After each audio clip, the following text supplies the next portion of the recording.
it's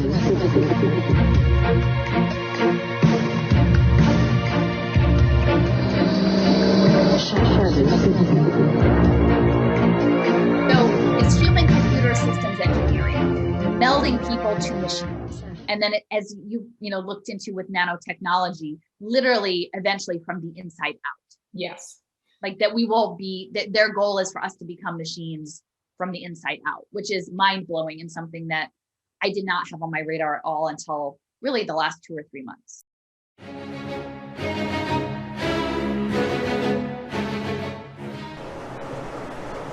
Minus 15 seconds.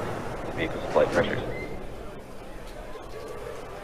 10, 9, 8, 7, 6, 5, 4, 3, 2, 1. 0. Ignition. Lift off.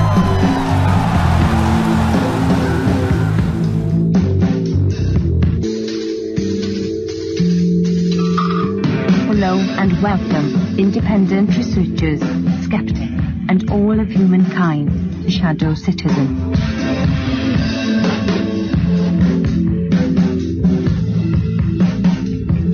Shadow Citizen will explore the shadows of an alternate reality. Your hosts, Rachel L. McIntosh.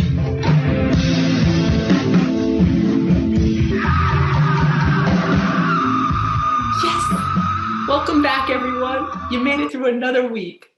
This week, I'm talking to Alison McDowell. She is the founder of a website called Wrench in the Gears. I had no idea what this was even about. We had mutual friends that put us together and said, you don't know her, you don't, and we talked on the phone the real phone, the telephone, last night, and we talked for almost an hour. And I said, oh my gosh, I got to get her on the show. She has discovered and documented what is powering the shift in our education system, which is a shift in our culture, which is a shift in how the world is going to be operating. And she stumbled down quite a trajectory down all the way to how artificial intelligence will be interacting with us as a human species. So, Alison, I know you talk really fast, so we're just going to jump in. And my first question is, what are some of the things that we should be looking out for? Or what was it that got you concerned in the first place? And the policies that are rolling out, often things that sound benign or maybe even nice that are actually have a dark undercurrent to them. And I'm based in Philadelphia. So we are a large city that is a pretty predominantly low-income city and a predominantly Black city. And we're also surrounded by very affluent wealth. And we have a number of institutions of higher education, not unlike Brown, but we have the University of Pennsylvania and the business school there, which is Wharton. And so a lot of these policies that are coming out that I have been examining sort of originate in Philadelphia and then sort of spread out through the world via like the Harvard Kennedy School and NYU and Stanford and Brown and other places. And, I've been doing research predominantly in the education space. Because as a parent in 2013, Boston Consulting Group came into our city and closed 23 schools. Oh. And that was sort of my wake up moment of like, there it was. This isn't right. And after they did this very disruptive intervention, they decided they wanted to start grading the schools and doing this sort of data-driven educational technology focus. And all so right, the more I did. Can I stop you right there? What was it about that like tipped you off? Like what about the schools where you're like, why isn't this right? Because a lot of people be like, that's great, they're going to be testing the schools, that's wonderful. What made you think that was wrong? Well, they closed 23 schools, which is a lot of schools. Yes. I mean, it affected like 10-20%, laid off 3,000 teachers. It was quite, and there was very vigorous opposition in the communities about that because they were essentially weaponizing test scores to not bring more resources into the schools, but to justify closing schools down and then handing them into privatization interests that are not really ultimately accountable to the community. And so after they did this in the spring, and then the midsummer, they wanted to have a series of meetings with the community to roll out school report cards. Right. Now you can imagine if you've, wounded a district, and then you're going to say, and now we're going to put you up against all these metrics. And at the time, the metrics wouldn't have applied to the charter schools. Okay. So the charter schools were grandfathered a year in. So it would have been apples to oranges and really further disadvantaged the public schools that had already been seriously harmed by all the disruption. And again, this is coming from Boston Consulting Group. This is not something that the community of Philadelphia asked to happen. It was something that is part of a larger privatization plan. The reason why I even bring this up is because just the other night, I saw that Rhode Island just put a moratorium on the charter schools. And well, see, it's interesting because now there's going to be a new model, right? The charter schools, and what I realized is as the parent of, a public school student that was fighting really to try to preserve neighborhood schools as a place of civic engagement, like community connection, that sort of thing. And I went into it understanding public education in a pretty naive way. Honestly, I will say that because I came up in a community that was a well-funded suburban district. And we had, I came in at a time where those schools and those communities were well-funded and I succeeded in that environment. And so I presume that that's how it was for everybody. And right. It certainly wasn't. And if we could even go back to the origins of the US education system of compulsory education in New England and this Prussian model is that this idea that children were being sorted into a larger system that would support the needs of industry, right? And in that industry in New England meant moving children off the farms and into factories. And then eventually it was out of factories into office work, right? And then it was out of office work into telepresence work. And it's always been this shift. And as the goal was never to provide everyone a sustainable income, right? That they could support their families on. So it was always a matter of sorting who would be the chosen ones, who would be the disposable ones, who would be the managers of the disposable ones. And like, as someone who was coming from a privileged space, I just didn't have an understanding of that system. And so I now have a more nuanced awareness of the role of compulsory education.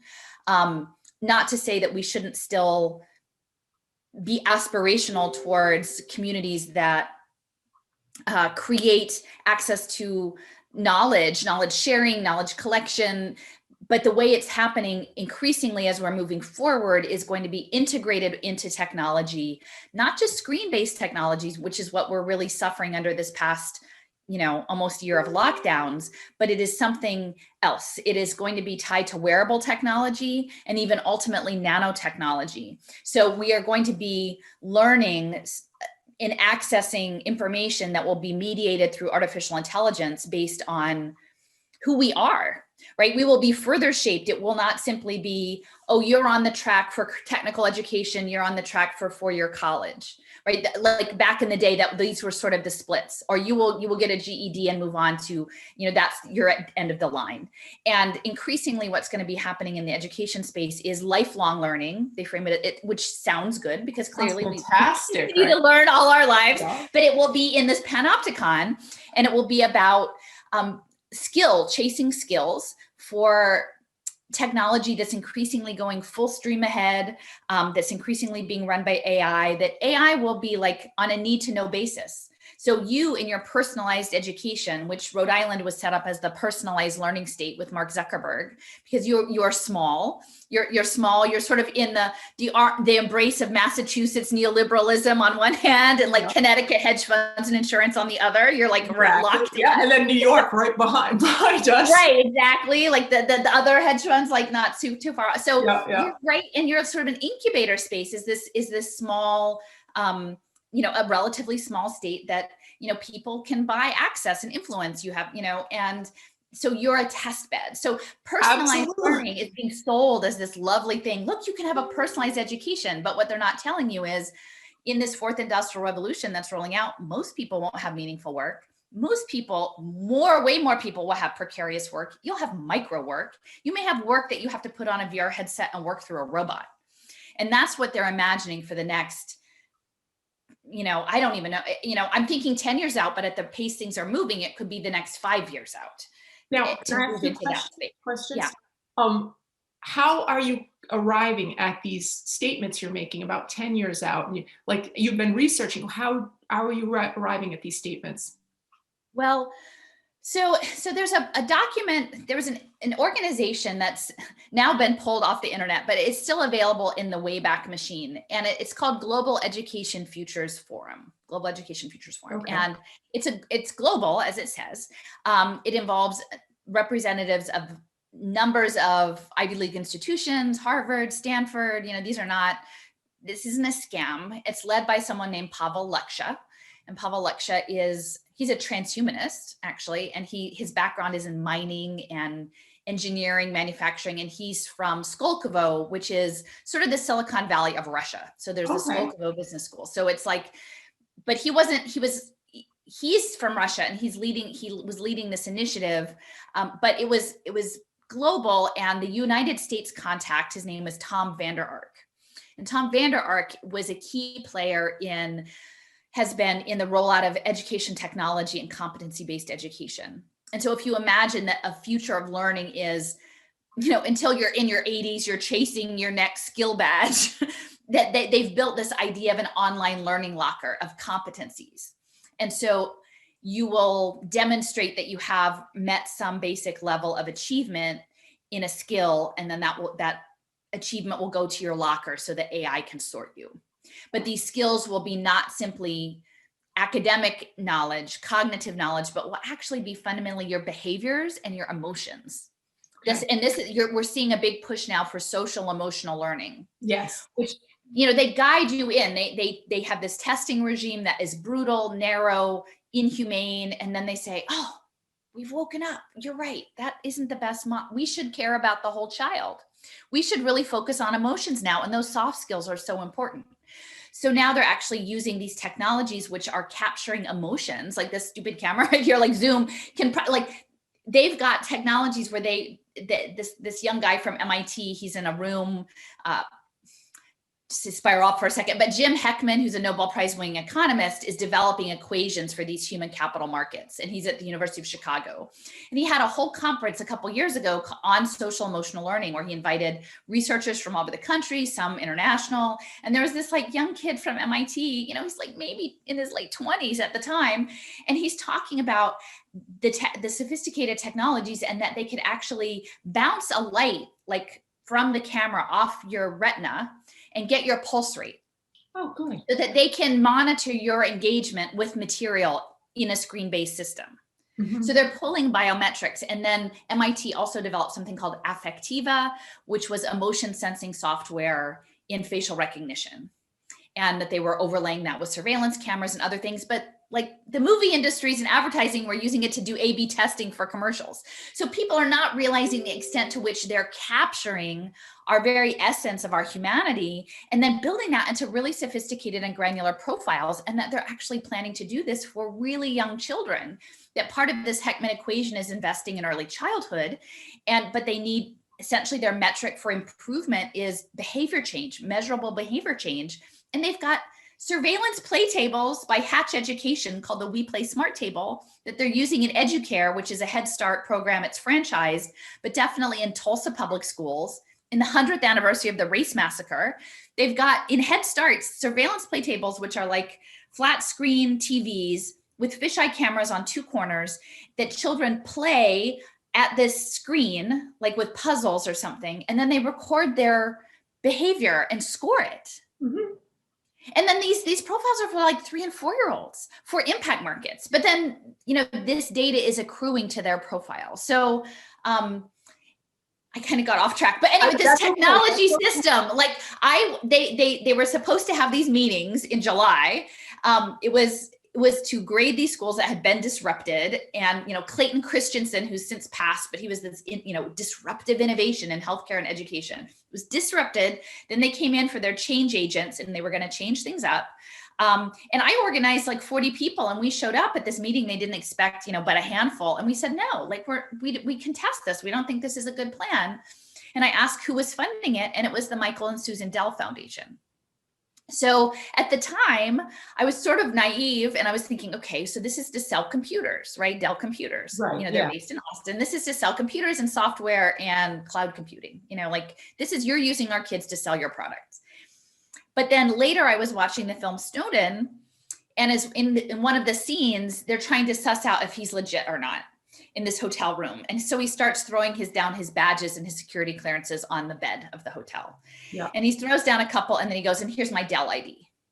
I'm like, oh, your Dell, what does that have to do with anything? And then when you look into it, actually much of the information that he pulled out to talk about the NSA spying on the domestic US population, he did as he was a hired contractor from Dell to the NSA. Oh, okay. And the NSA is one of Dell's largest clients. Sure. So now it's not simply about selling these stupid laptops and these stupid data mining education programs. It's actually about signals intelligence. It's about turning our entire educational system into a social engineering system in real time through capturing data analytics about people's capacities, both individuals, classrooms, schools, districts, regions. It's that level of granular data that is informing, hedge fund markets that are going to be coming, and the military. So it's like our entire educational system, as broken as it always was, is increasingly becoming like fascist, and people don't know, like nobody really understands this. I mean, very few people do, unless you're selling it. Yeah. Okay. Now. So then they canceled all the meetings. There was supposed to be 6. And then they said, oh, now we're going to have a focus group. Oh, invitation only. And then that told me we were on the right track, Good. So. Good. Yeah. I'm going to back you up 2 steps. Yeah. You brought up human capital bonds. Yeah. Define that. Okay. So we are in this moment of global economic crisis, right? Mm-hmm. The lockdowns, the concentration of wealth into small numbers of hands, the dispossession of like local small businesses. The last time this happened was the housing market crash, although it wasn't even at the scope, of nearly the scope that this is. That was brought about because concentrated wealth has become so concentrated that they had to develop innovative debt products to put the wealth in. They had to come up with innovation. And the thing people need to understand about finance is it is a game. They can make things up out of thin air, as long as the people who have the money to play the game agree to play the game, right? So if Goldman Sachs and JP Morgan Chase and UBS Bank and the Vatican Bank and SoftBank and the people who have TIA Craft, who have resources, endowments, money to put in, insurance companies, if they agree to the terms of the game, they will play, even though to regular people, it makes no sense and seems completely arbitrary. Okay. And I just want to say that because people are like, Alison, that doesn't make sense. I'm like, it does. If you're a high level executive for Goldman Sachs, it makes perfect sense. And they don't believe that we'll ever figure out, what they're up to. So trust me. All right. They're making up their own. And I always encourage people to watch the movie, The Big Short.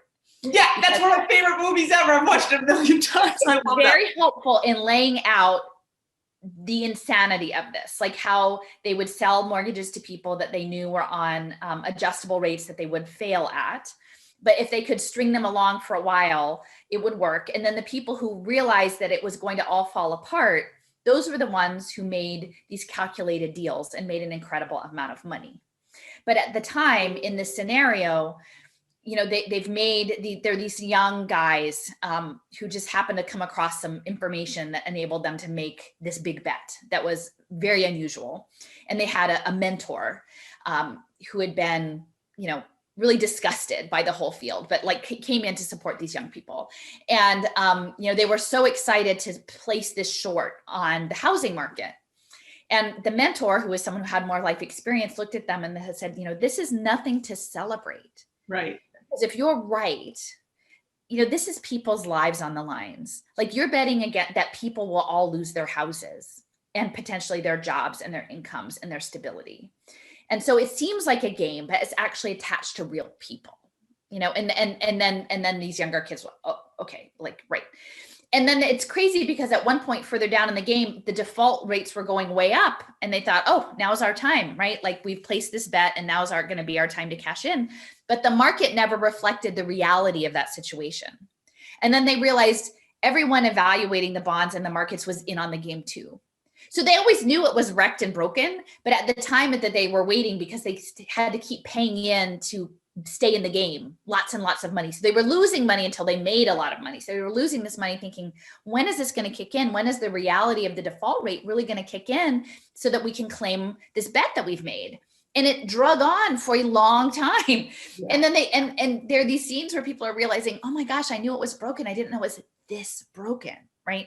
So just for context, this is the brokenness that we're existing in. It's contrived, it's manufactured, and it's about concentrated wealth that is global at this point. So if you imagine in the 10 years since, we haven't recovered from the austerity. We're still living in a gig economy. Many people never regain their housing. The wealth is further concentrated, right? So it's more than 10 years down the road. Where do you put, what is the next bundled mortgage? What is the next asset-backed security to shove this money into? Because within capitalism, the money has to circulate. Yes. Because if everyone held on, it's like a Ponzi scheme. If you stopped it, the whole thing would spin apart. It only works if it keeps spinning, and they need the place to put it. And they didn't have the next place. Where was the next place? What is bigger than housing? What is bigger than housing? And the only thing that is bigger than housing is people. Poor people, particularly the working poor and the very poor, and the global poor through development aid. The reason why I'm smiling through this whole thing, even though it's so discouraging, is because I'm talking to somebody who knows, like, we're talking each other's language. When I talk to people for the past few years, I'm like, no, money's only good if it's moving. It has to move. It's just moving. It's moving. People are like, what are you talking about? I'm like, no. And I'm just, like I said, I'm just an artist who happened to get this job. It's a defense contract. I'm not anybody special, but to me, I'm so glad to hear somebody else say this. Thank you. Keep talking. There's a logic to it. Yeah. Like, I mean, and the problem is that the people who are running the game live in the game. They're disconnected from the reality of real people. You know, they don't understand about people living with chronic illness who are on SSI and count work. Like, they don't understand about, immigrants with a child with autism and no car. Like, they're not in those worlds. And so they're just operating on the pretense that everything that they're doing is okay and perhaps even benevolent, right? Yes. They're going to unlock capital to solve poverty, when really what they're doing is just making markets in better managed poverty. And so these human capital bonds are based on a system that was set up, it actually goes back to the mid 1990s. Yeah. And it's fundamentally called an outcomes-based government contract. So it's like a pay for performance contract with the government, which seems pretty straightforward. And it was developed by a guy, his name is Arthur Rolnick, and he was a head economist for the Minneapolis Federal Reserve. And it's interesting because the Twin Cities, right at that same time, birthed the charter school movement. So there are a number of things happening in this first half of the 1990s around the rise of technological systems and social engineering and financial markets and artificial intelligence and cloud computing that were all happening around this time under Clinton, the Clinton administration. And so Rolnick worked with this person, Stephen Rothschild, who was a former General Mills executive who went into something about workforce retraining for adult men who are unemployed or returning from prison. So they had set up this workforce reskilling program, which should start to sound familiar with reskilling post-COVID. And they trialed these programs. And initially when I went into this work, I was coming at it through Philadelphia, and all of this market and human capital is tied to the United Nations Sustainable Development Goals. And so there are a lot of other people who talk about that, Agenda 21 and technocracy, Patrick Wood and Rosa Corey and Nikki Rapana, different people talking about the Agenda 21 and Sustainable Development Goals. What most people are not linking to is that it actually is linked to these human capital markets. There are 17 goals, of which about 2/3 of them are about managing poor people. only about a third are actually about air quality, water quality, environmental stuff. It's about managing people in relation to those things. So it's scarce resources. It's the understanding that humans are toxic to the world and they have to be managed, but they have to be managed by people like Bill Gates and Jeff Bezos and Mark Zuckerberg, like the people with the technology to manage the people. Like they're going to have all their stuff in their private islands and all of their assets and do whatever they want, but they're going to manage the poor according to the sustainable goals. And if you haven't looked into them, a lot of this is word spells and propaganda and enchanting people with this idea that, look, if you join in, like you're doing good for the world. And then they don't peel, nobody looks under the hood to actually see what it is and who's running it. So the Global Impact Investment Network essentially aligned this idea of human capital markets and also smart greening, which isn't going to be green, to the goals, these UN Sustainable Development Goals. And that came from Judith Rodin. And Judith Rodin was the former president of the University of Pennsylvania. So that's how I came into it. Okay. And when she left Penn, which again holds the Wharton Business School, that is a key player in developing this innovative finance, she went on to lead the Rockefeller Foundation. Okay, she's no longer with them, but she developed in the lead up to the last global economic crash in Bellagio, Italy, for the Rockefeller Foundation, this idea of linking outcomes and metrics to the Sustainable Development Goals for global capital. Here we go. Here it is. Yep. Right. So she created something called the Global Impact Investment Network, which is interesting because actually, and then there are metrics tied to the outcomes, and that's called, one of them, there are different sets, but the GIIN one is called IRIS. And this is again, like the word spell part. So GIIN, you can also say jinn, which is like an evil spirit.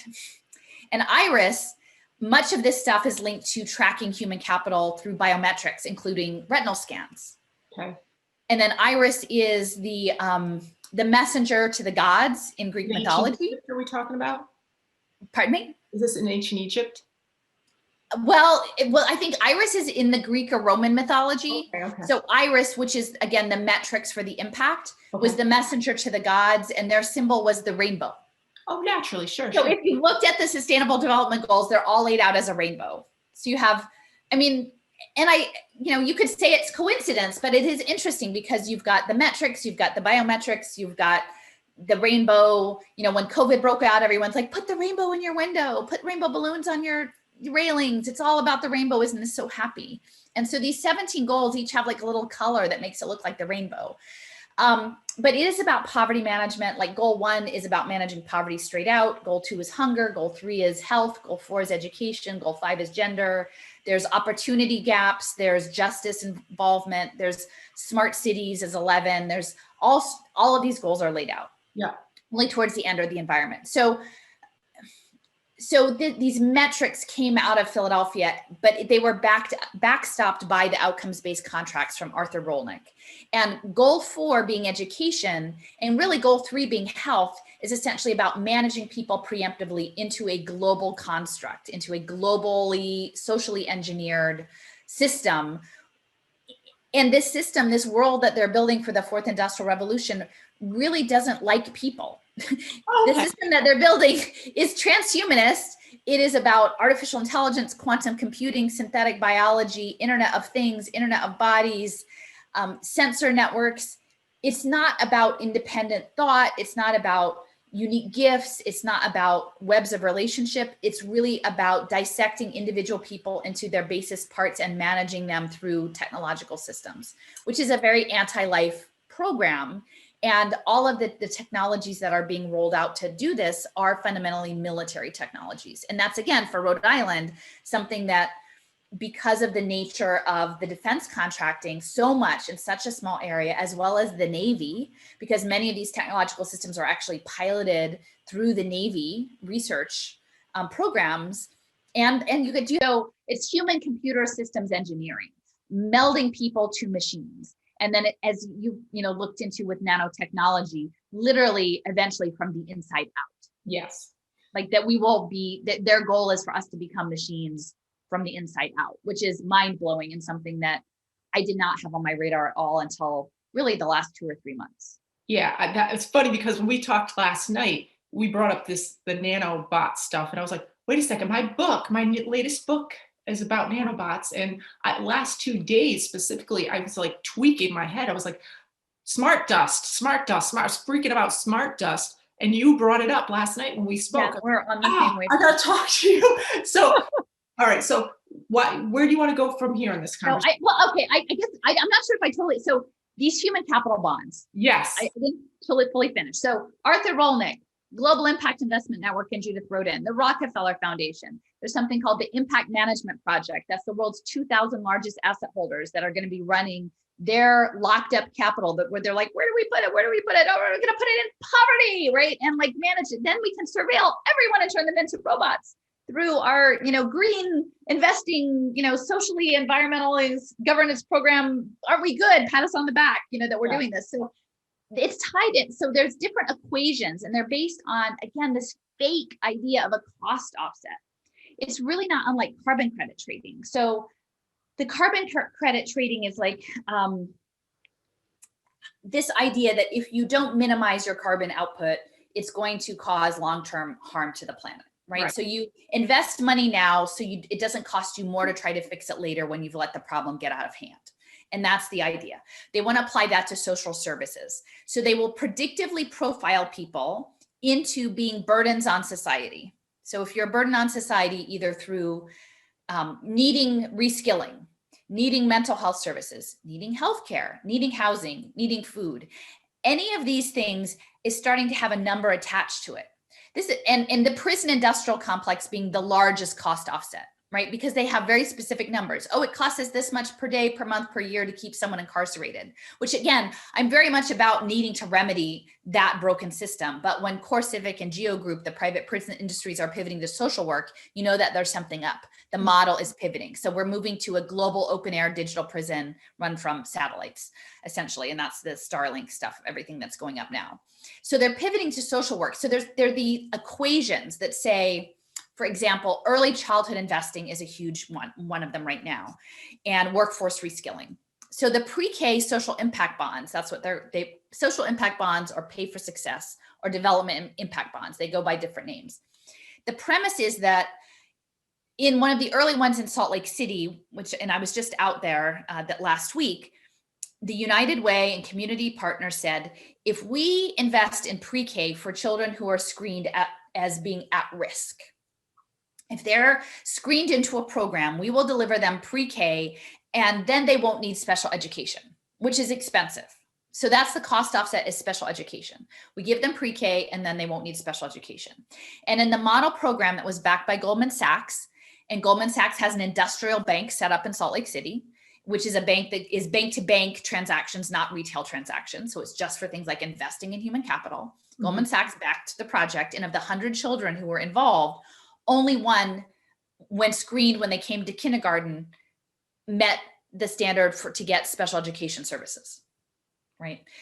So Goldman Sachs made a lot of money on that contract because that met the performance outcomes.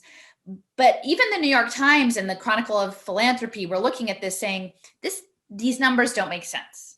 Like, there's no way that you would have 100 at-risk kids and only get one that actually needed the services. So there's something else going on here. Either the tool that you used pulled in kids that wouldn't have needed special education. Maybe they were English language learners. Maybe they had something else, like just a developmental delay, or you were excluding kids from services that they were entitled to.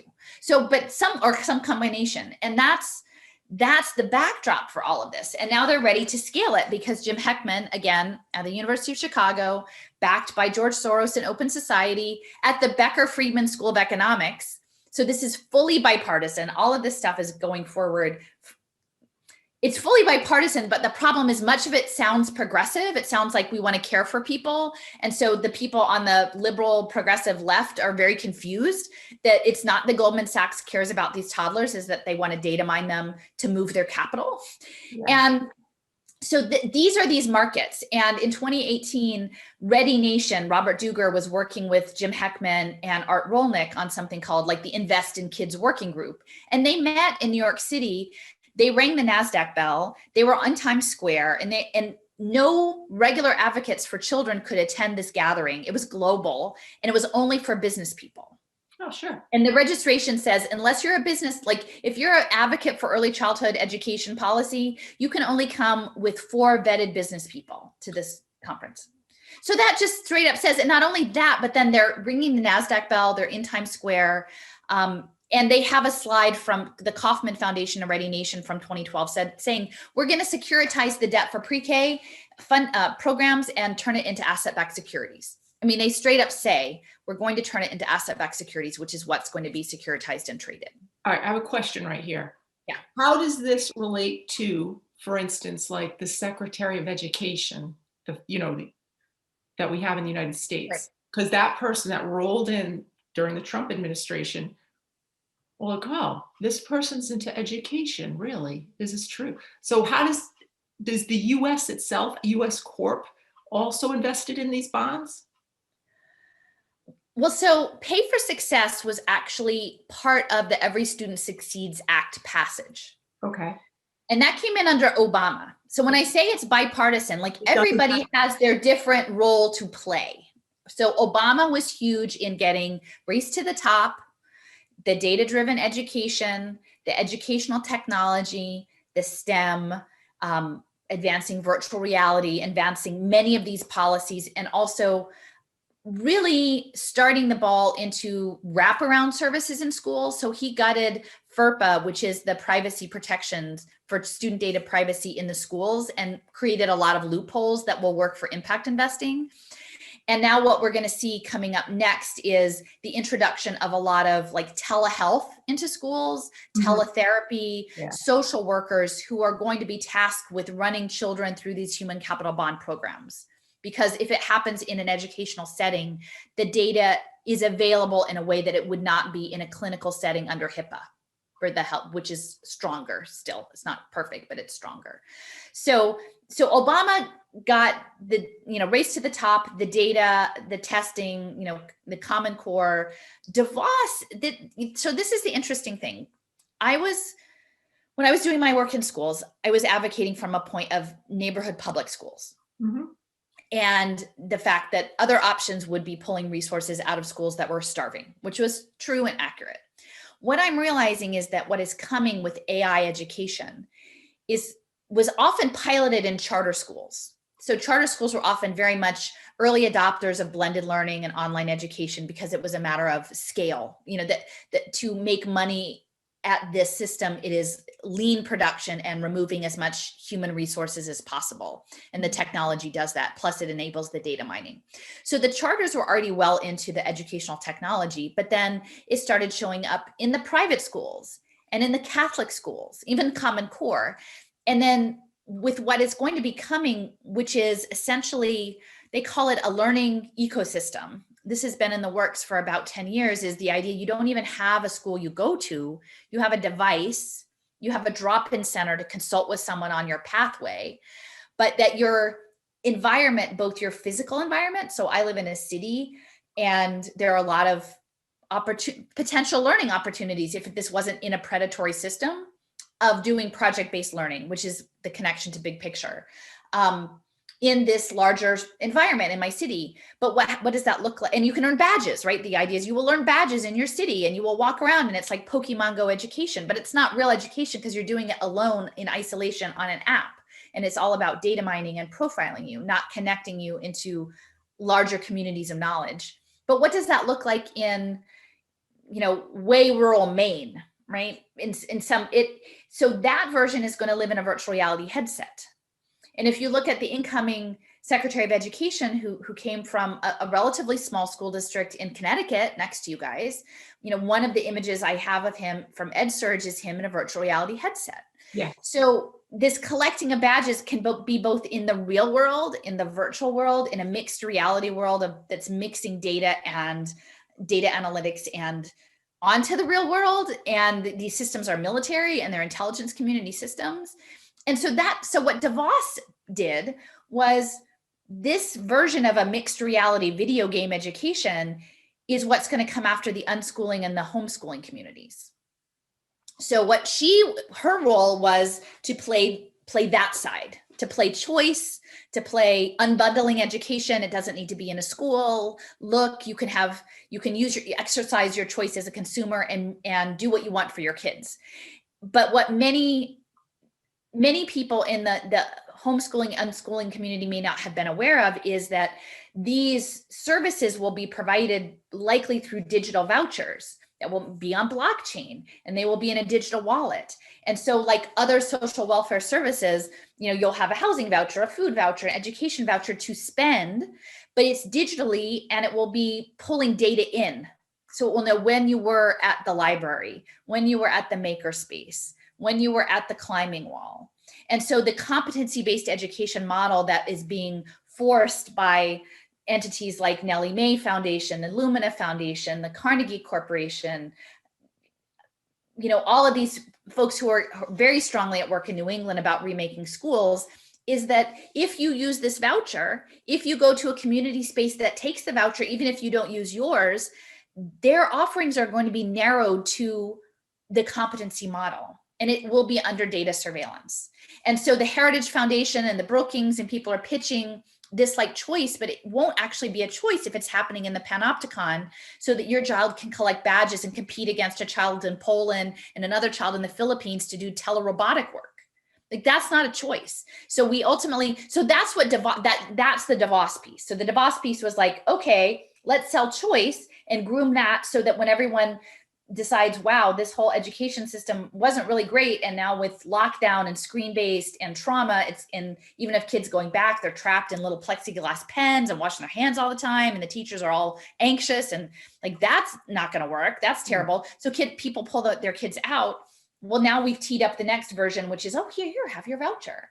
But on the other hand, Cardona, because he came up in public housing, and he succeeded. He got his, EDD, and he went back to his own community, and he worked in his community, which, had a lot of people of Puerto Rican, cultural background, and he did that work. And so he's a perfect front for this next phase, which is going to be looking at community-based education and wraparound services, because he'll be the face for that. Oh, come in, do the wraparound services. Do you need healthcare? Let me roll up my telemedicine cart so we can data mine your child in our school, in our drop-in center.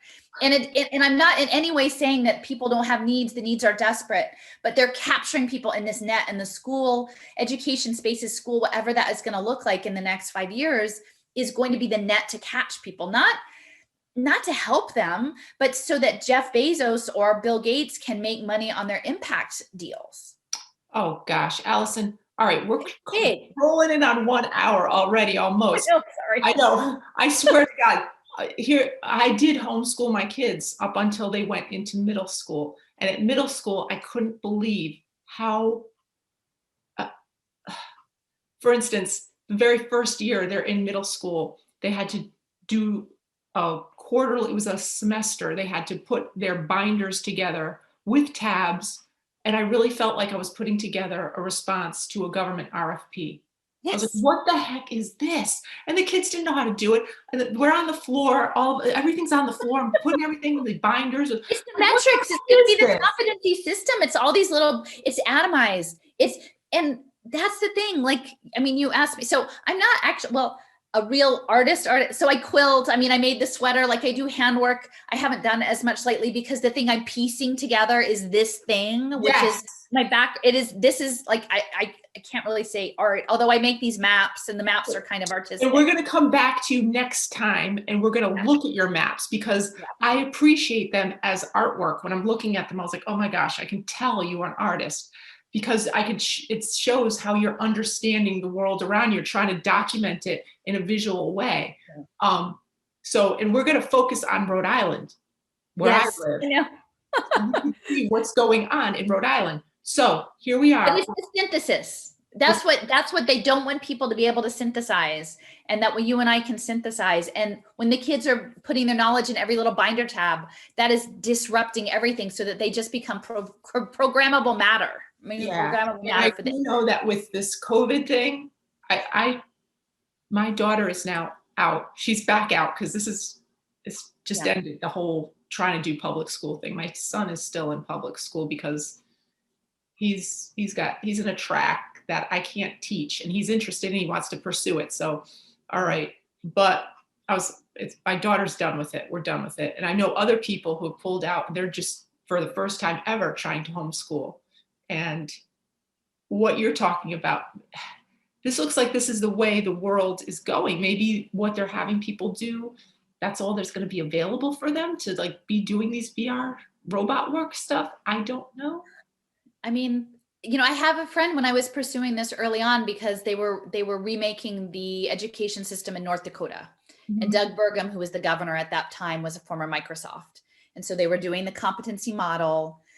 In the United States, it actually started out in Alaska, in an indigenous tribe in Chugach, Alaska. And I have a friend who was a second grade teacher who called, Saving Maine Schools.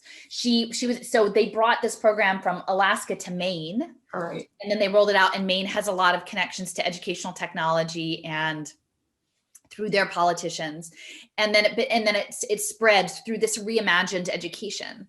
And I think people are realizing the system is broken, and it has been broken for a long time, but they're not making the connection to competency, that competency-based education is not, and personalization is really about recreating people as human capital commodities, and is not about empowering individuals, but is about, I mean, almost like turning them into pets or zoo animals for corporate interests. You know, they're groomed for certain, but they're not going to be given all the information or allowed to have their own agency in their educational process. And that it's for impact investing, and then it's going to be linked to wearable technology. You know, you've seen the brainwave brain headbands, and they were in China, but they came out of Harvard. I mean, Harvard developed those, and then they sent them to China, and China's like, no, thank you, and like pushed them back. But they're developing right now. You know, there are smart shirts underway in Sweden, like smart textiles. There's a Montessori program in the greater Boston area called Wildflower Montessori, where they're putting Internet of Things sensors in the kids' felt slippers so they can track their movements in the classroom and just engineer them so they know if they're spending too much time in the block corner. You know, and it's that level of wearable technology that people, even who are working in the screen time space, are not realizing that the screens are going to go away. I mean, the way we are interacting with screens now, that's a relatively short time frame. And then eventually this Internet of Bio-Nano Things is that we just project with our brain on the wall, and there's some digital interface that comes. And, you know, I hope they can't scale it, but, you know, people should look at the Internet of Bio-Nano Things. And I think it's Ian Achildes at Georgia Tech. And the stuff that they are laying out is really incredible. And it is about turning people into computers, really like computational models of life, which is, in my opinion, an abomination. I mean, it goes, you know, I wasn't someone of a very strong faith practice before. I don't have an official one, but like, I feel like we are in a spiritual engagement right now. And then, so I'm telling people to sort of cultivate your position in connection to natural systems, to faith practice, to the real world. Because the thing that is coming, this AI situation that's coming, that's going to be run on blockchain, because blockchain is about tracking digital assets in virtual reality, the virtualization, it is a grand war on life, really, I feel like. And so we have to engage with it in that space. It's not something that we're going to have the tools of DARPA or the money of Goldman Sachs to engage with this. It's going to have to be something that comes from a place of caring and legitimacy and authenticity and connection among people of the world, like a global peace movement against AI and military tech. Wow. Well, wow, Alison, I literally want to burst into tears right now. This is incredible. When I say I want to burst, there's a ton in Rhode Island. I have lots of maps about Rhode Island. When I'm saying I want to burst into tears, it's because it's so overwhelming. It's not so. I'm so thrilled to talk with you, and I'm also so thrilled that we're sharing this information with lots of people. And I hope people do make copies of this interview and share it. I know Alison's talking really fast, but she's dropping lots of nuggets on. You can slow down the video. People say if you slow it down 5 times. 75%. Seriously, we're going to come back and we're going to talk to Alison. We're going to do another part of it. We're going to keep talking to her, because you just stay with us at Shadow Citizen. We're going to keep talking to Alison. We're going to figure out what's going on, people. Stick with it. Good luck, everybody.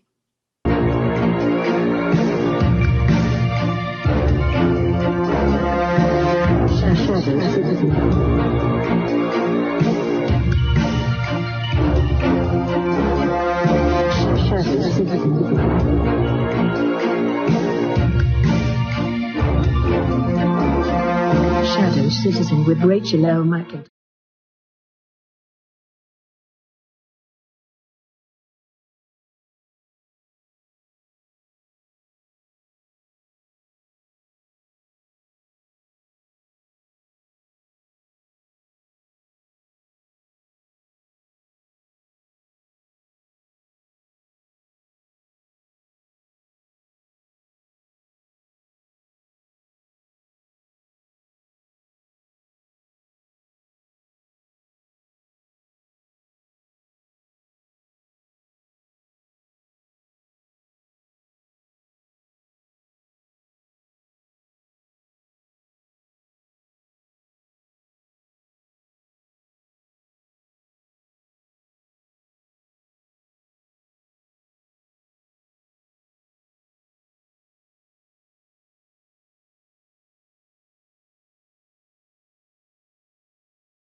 Shadow